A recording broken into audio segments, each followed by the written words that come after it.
Today news, देश की आवाज। आजमगढ़ में जनता के बीच पहुंचे सपा प्रमुख भाजपा सरकार पर जमकर बरसे, कहा पीडीए से घबरा गई है भाजपा सरकार।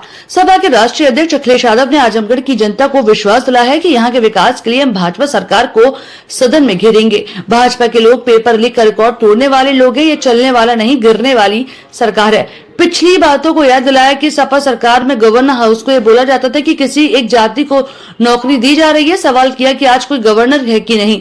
भाजपा सरकार पीडीए से घबरा गई है। दावा भी किया कि उपचुनाव में INDA गठबंधन ही जीतेगा। आरोप मड़ा कि आंकड़े सरकार के ही हैं कि उत्तर प्रदेश की महिलाएं और बेटियां असुरक्षित हैं। भाजपा ने देश की अर्थव्यवस्था बिगाड़ दी। 2027 में उत्तर प्रदेश की जनता उनको बिगाड़ देगी। पीडीए परिवार बड़ा है। 69,000 छात्रों ने बहुत बड़ा परिश्रम किया। धरना प्रदर्शन में उन्हें अपमानित भी किया गया। पूर्वांचल की जनता ने जो समर्थन दिया उसके लिए धन्यवाद जताया।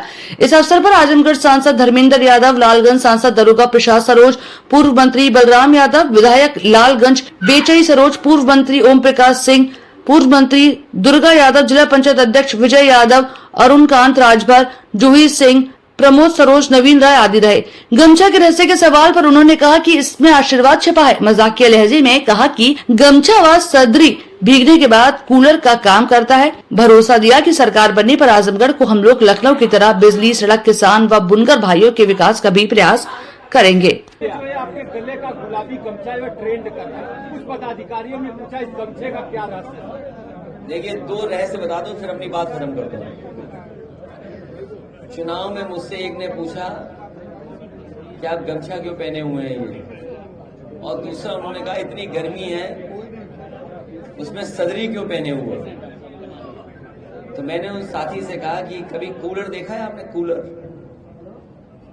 कूलर को देखते होंगे आप, एक जाली लगी रहती है, उसमें पानी डाला जाता है और उसका पंखा चलता है तो ठंडी ठंडी हवा आती है।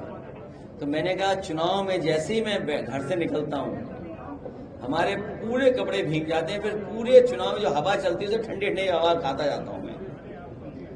और गमछे का राज ये है कि इसमें आशीर्वाद भी छिपा हुआ है और बहुत से साधु संतों का, क्योंकि लाल रंग ही बहुत करीब है इसलिए आशीर्वाद है। और फिर ये कहीं न कहीं जुड़ाव पैदा करता है हमारे सीधे सीधे हमारे गांव गरीब लोगों से।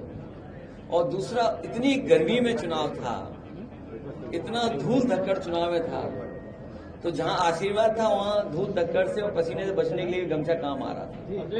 तो अब ये ड्रेस का हिस्सा हो गया है।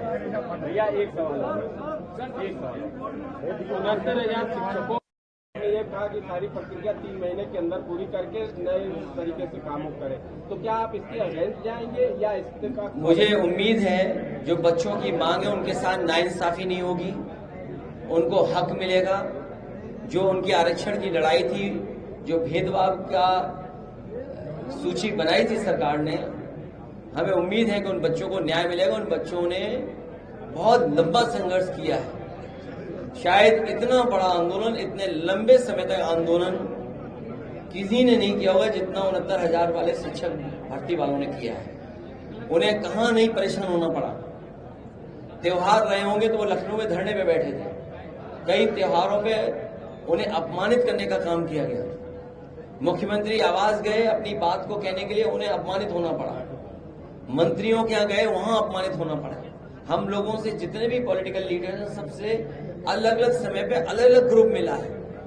आज उन्हें न्याय मिला है और हमें उम्मीद है कि सरकार उनका न्याय देगी, उनके साथ नाइंसाफी नहीं करेगी और सरकार ये भी आगे ध्यान रखेगी कि इस तरह का भेदभाव किसी के साथ नहीं हो। मैंने उसमें कहा है कि किसी भी तरह का संविधान से दिया हुआ आरक्षण में छेड़खानी स्वीकार नहीं कर सकते। नहीं, आगे फिर होगी ऐसी ही मुलाकात किसी खास खबर के साथ। तब तक के लिए नमस्कार और देखते रहिए तहलका लाइव टुडे न्यूज। ऐसी ही खबरों को देखने के लिए आप हमारे चैनल को लाइक करें, शेयर करें, सब्सक्राइब करें।